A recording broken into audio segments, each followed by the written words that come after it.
In the name of the Father, and of the Son, and of the Holy Spirit. Amen. Praise the Lord. Praise the Lord. Hallelujah. Hallelujah. Hallelujah. My dear friends, welcome to the Daily Reflections by Catholic Hub TV. Today, as we are going to reflect about the theme, the faith of the centurion, let us read the Word of God and learn something new today. The Lord be with you. A reading from the Holy Gospel according to St. Matthew. Chapter 8, verses from 5 to 17. When Jesus entered Capernaum, a centurion approached him and appealed to him, saying, Lord, my servant is lying at home, paralyzed, suffering dreadfully. He said to him, I will come and cure him. The centurion said in reply, Lord, I am not worthy to have you enter under my roof. Only say the word, and my servant will be healed. For I too am a person subject to authority, with soldiers subject to me. And I say to one, Go, and he goes. And to another, Come here, and he comes. And to my slave, do this, and he does it. When Jesus heard this, he was amazed and said to those following him, Amen, I say to you, in no one in Israel have I found such faith. I say to you, many will come from the east and the west, and will recline with Abraham, Isaac, and Jacob at the banquet in the kingdom of heaven. But the children of the kingdom will be driven out into the outer darkness, where there will be wailing and grinding of teeth. And Jesus said to the centurion, You may go as you have believed, let it be done for you. And at that very hour his servant was healed. Jesus entered the house of Peter and saw his mother-in-law lying in bed with a fever. He touched her hand, the fever left her, and she rose and waited on him. When it was evening, they brought him many who were possessed by demons, and he drove out the spirits by a word and cured all the sick. To fulfill what had been said by Isaiah the prophet, he took away our infirmities and bore our diseases. This is the gospel of the Lord. Praise to you, Lord Jesus Christ. My dear brothers and sisters in Jesus Christ, every passage in the gospel is the revelation about God. In today's gospel, we see when Jesus was talking to the centurion, I will come to your house and heal him. Jesus is actually revealing the love and compassion of God for each one of us today. We know very often people come and ask, what is the definition of God? Keeping apart sometime what is the definition of God, we hear some funny definitions like, what is the definition of the school? They say school is the place where the parents pay and the children play. Once the teacher asked the student, which is your favorite book? And you know what he said? My father's checkbook. We also see in the American dollar note, it is written, in God we trust. Political people give the definition, in God we trust. God, G means gas, O means oil, D means defense. So in God we trust means in gas, oil, defense we trust. Also we see some people say that God is light. I don't know whether it is sunlight or moonlight or doom light or any light. And some other people will say that God is love. And I don't know whether it is the love between boyfriend and girlfriend, whether it is the love between the husband and the wife, the mother and the child. I don't know. And some people will say God is nothing. Yet some other says God is something. Yet other people will say God is anything. And yet some other people will say God is everything. So my dear brothers and sisters, as we are believers, we are supposed to know who is our God. What is our God? Until and unless we know who is our God, we cannot love Him, we cannot serve Him, we cannot glorify Him. What is the definition of God? According to me, God is the source of everything. According to me, God is the source of love. What are the words? G-O-D. G means generator, O means operator, D means destroyer. We have the Trinitarian God. One is the creator, another one is the operator, another one is the destroyer. We have the Father, we have the Son, and we have the Holy Spirit, my dear friends. Once, a man went to God, crying bitterly. And the Lord told him, if you are coming to me with your past, with your regrets, it is very difficult for me to be there because my name is not I was. And if you are coming to me with your future, with your expectations, with your aspirations, it is also very difficult for me to be there because my name is not I will be. But if you are coming to me with your present, with your difficulties, with your struggles, with your sickness, with your sins, it is very easy for me to be there because my name is I am. So, what is the definition of God is I am, my dear brothers and sisters. In today's gospel we see when Jesus entered Capernaum, a centurion approached him and appealed to him.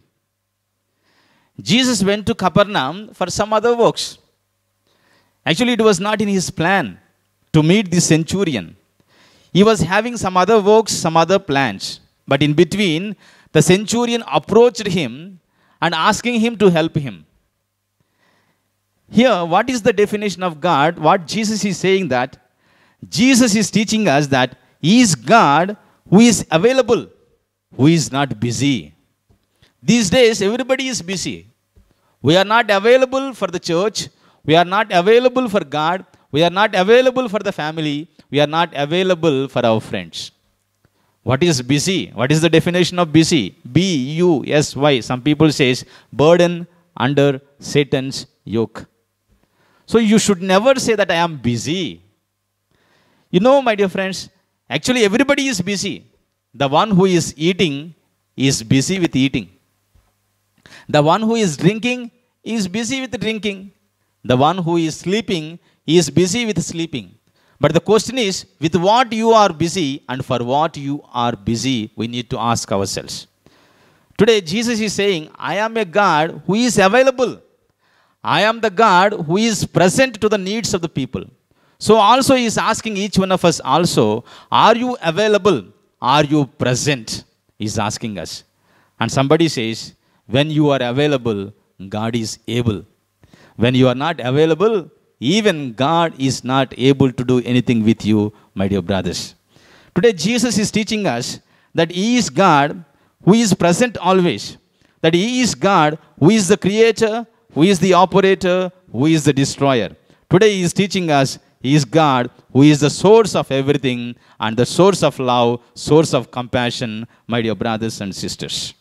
The second point, my dear brothers and sisters, in today's gospel, we can reflect is about the Roman centurion. Who is this Roman centurion? He was the Roman officer. In Jesus' time, we knew very well the Jews hated the Romans because the Romans were worshipping the pagan gods and worshipping the pagan idols. Also because of their immoral practices like abortion and infanticide. And also because of the suppression that they have been experiencing under the Romans. Because of these reasons, they hated the Romans. If so, why did Jesus not only receive a Roman centurion very warmly, but also Jesus was praising him as a model of faith and confidence in God, my dear brothers and sisters. Why Jesus was praising him so much? because Jesus had seen some good qualities in the life of the centurion. What are they? The first one is, he was a man of extraordinary love. He was a man of extraordinary love because he loved his slave. In the Roman world, my dear brothers and sisters, we know that the slaves were not treated as human beings. They were treated as the property or as one of the animal. But here we see a man who was having an extraordinary love towards his slave. The second quality is, he was a man of extraordinary faith. My dear brothers and sisters, the Roman centurion believed really that Jesus could heal his slave. That is why he approached him. We see, little faith, little things will happen to us. More faith, more things will happen to us. No faith, nothing will happen to us. In the gospel we see and hear very often, according to your faith, be it unto you. And now what is the definition of faith? F-A-I-T-H. Forsaking all, I trust him. Forsaking all, I trust him is the definition of the faith, my dear brothers and sisters. The third quality in the centurion is, he was a man of extraordinary courageous. We know he was having 100 soldiers and he was a Roman officer. But what he did is, in order to approach Jesus, he risked the ridicule of his associates as well as mockery from Jewish people. The fourth quality is, he was a man of extraordinary humility. And he said, Lord, I am not worthy to have you come under my roof, but only say the word and my servant will be healed. So, my dear brothers and sisters, by viewing himself as unworthy, he showed himself worthy for Christ to come not only into his house, also to come inside of his heart. When he humbled himself, Jesus was ready not only to go into his house, but Jesus was also ready to enter his heart. Today the question is, are we welcoming Jesus into our homes?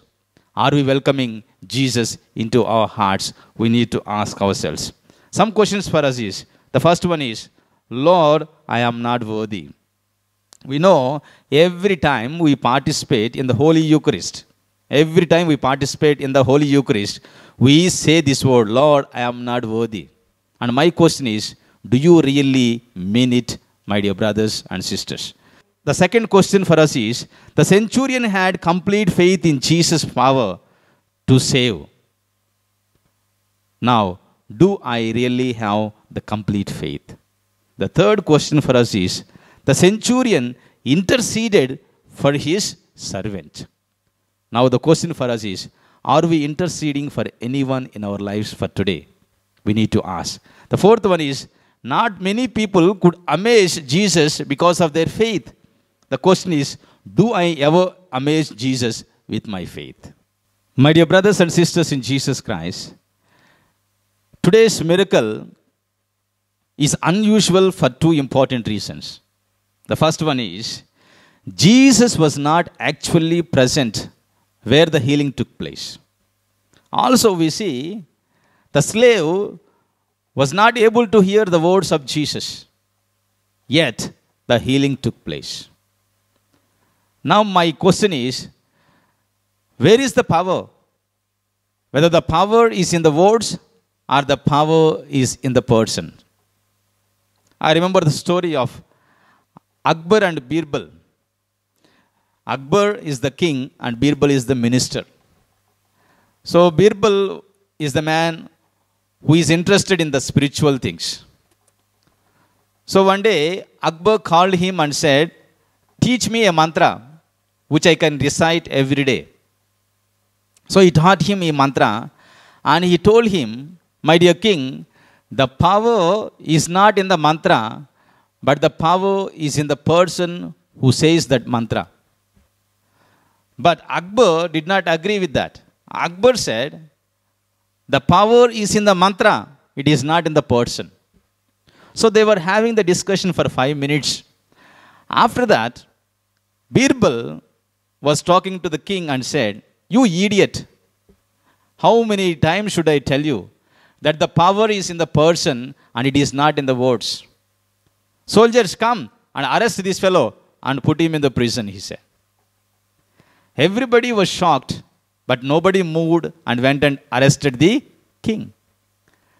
The king got angry because of the words of Birbal, and he said, you call me idiot, you idiot. Now all the soldiers come and arrest him and put him in the prison. Immediately all the soldiers came and caught the Birbal. Now Birbal was talking to him and said, my dear king, now tell me whether the power is in the words or the power is in the person. You and me, both of us said the same words. You remember what did I tell you? You idiot. How many times should I tell you that you don't understand? Soldiers come and arrest him. But nobody came forward. But when you said, you idiot, now the soldiers come and arrest this fellow, all of them came and arrested me. So it is not in the words the power lies, but it is in the person the power lies, my dear brothers and sisters. So today Jesus is saying, I will come to your house and heal him. It is not in our words there is power, but it is in the God's words. When we say with faith, those words will have the power of God, my dear brothers and sisters. Secondly, nowhere in the Gospels do we hear Jesus expresses such a joyful amazement, saying that, I assure you, I have never found such a faith in Israel. We also see in Luke's Gospel, chapter 7, verses 1 to 10, the same story was told there, and some additions were there.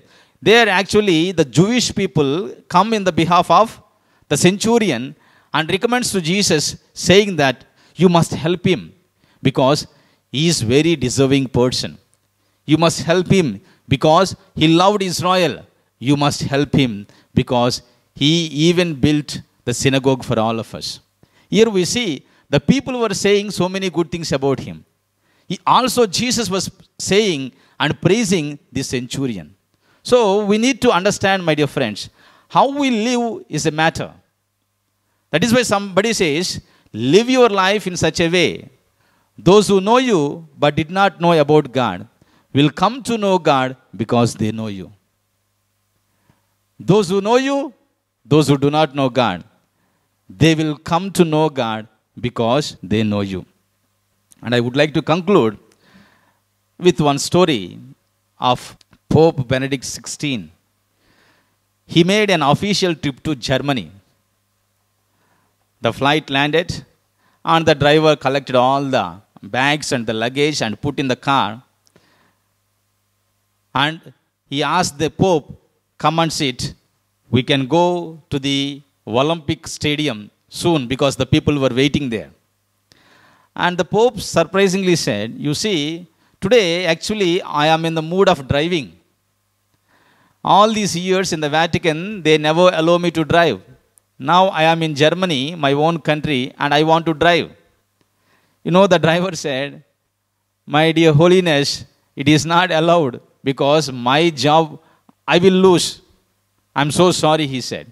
But he said, with a smile on the face, who is going to tell them? So reluctantly, the driver went and sat in the back seat, and the Pope sat in the driver's seat. As soon as they came out of the airport, Pope was excited so much, and he pressed the accelerator, and the car is running, moving like 200 kilometers per hour. Behind, the driver was saying, my dear Holiness, come down, go slow, go slow. But he was not listening. He was enjoying his driving. Until the time the police siren was heard.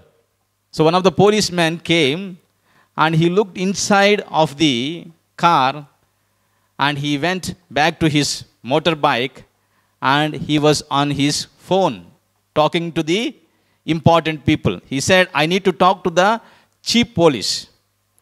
So important police came on the line and he said, just now I have stopped a car which is moving very fast with 200 kilometers per hour. Then the chief police said, then make a fine. If they are not willing, arrest them. He said, I don't think that we are going to do that because the person inside is very important. Then he asked, who is inside? Whom do you have there? Is it mayor? He said, no, bigger. Is it the member of the parliament? No, bigger. Is it the chancellor of Germany? No, bigger.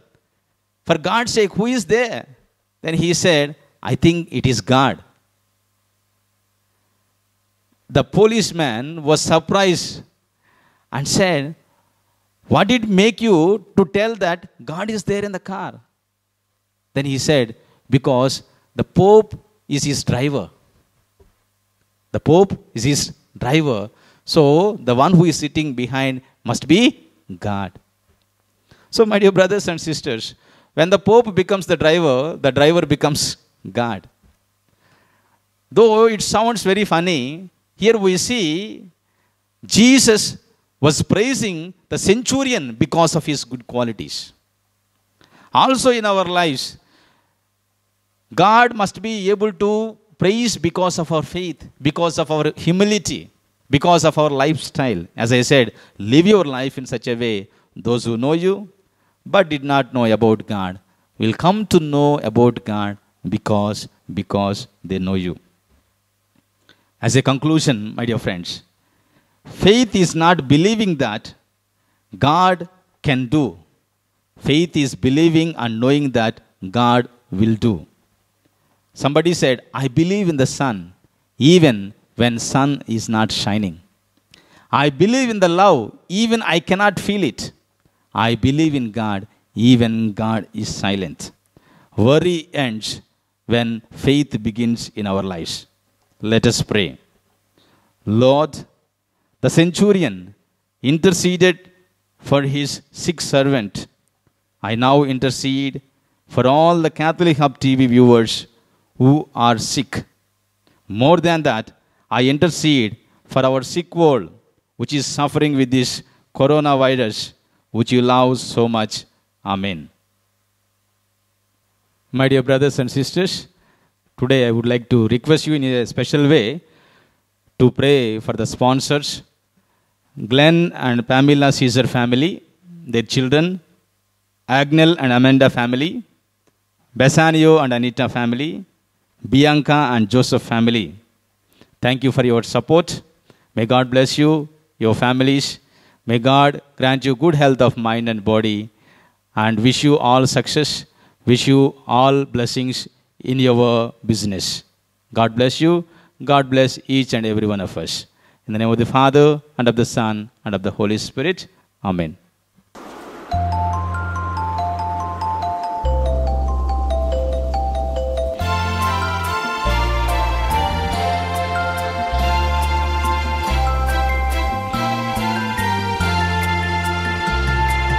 There shall be showers of blessings. This is the promise of love. There shall be seasons refreshing, sent from the Savior above.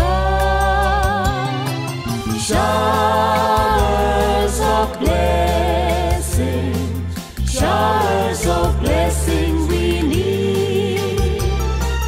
Mercy drops round us are falling, but for the showers we plead.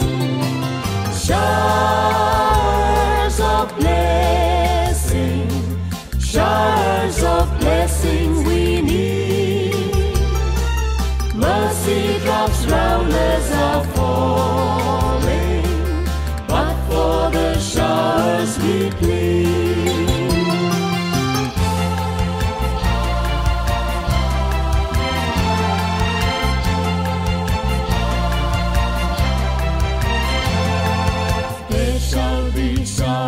of blessing, send them upon us, O Lord.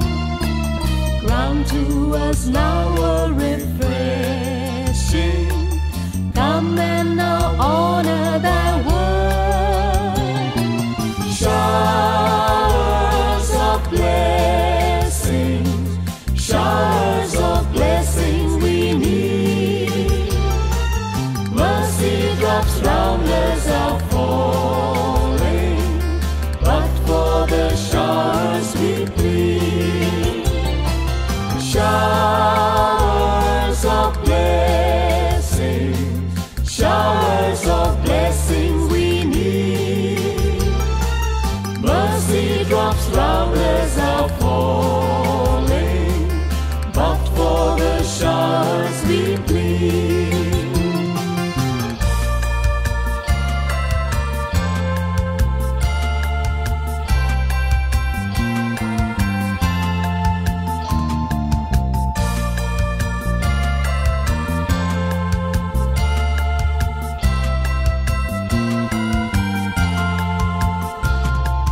There shall be showers of blessing, oh, that today they might fall. Now as to God we're confessing, now as on Jesus we call. Showers of blessing, showers of blessing we need. Mercy drops round us are falling, but for the showers we plead. Showers of blessing, showers of blessing we need. Mercy drops round us are falling, but for the showers we plead. Showers of blessing, showers of blessing we need. Mercy drops round us